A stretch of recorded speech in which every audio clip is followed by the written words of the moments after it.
চাঁদের চারপাশ ঘুরে আবারও পৃথিবীতে ফিরেছে মানুষ।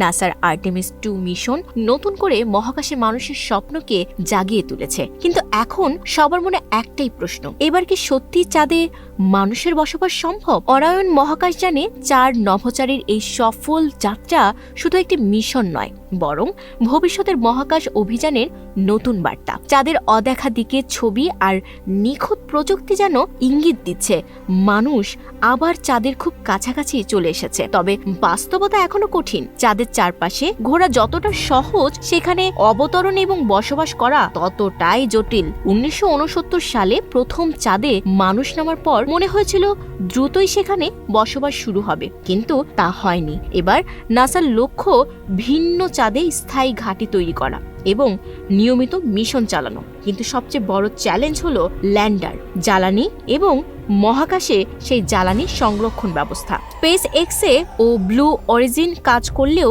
তাদের প্রকল্প এখনও সময়সূচির চেয়ে পিছিয়ে আছে, ফলে পুরো পরিকল্পনাই দেরির মুখে পড়তে পারে। এদিকে চলছে নতুন মহাকাশ প্রতিযোগিতা। যুক্তরাষ্ট্র 2028 সালের মধ্যে আবার চাঁদে মানুষ পাঠাতে চায়, আর চীন 2030 সালের মধ্যে একই লক্ষ্য নিয়ে এগোচ্ছে। এর পরের বড় লক্ষ্য মঙ্গল গ্রহ, যেখানে যাত্রা আরো কঠিন ও দীর্ঘ।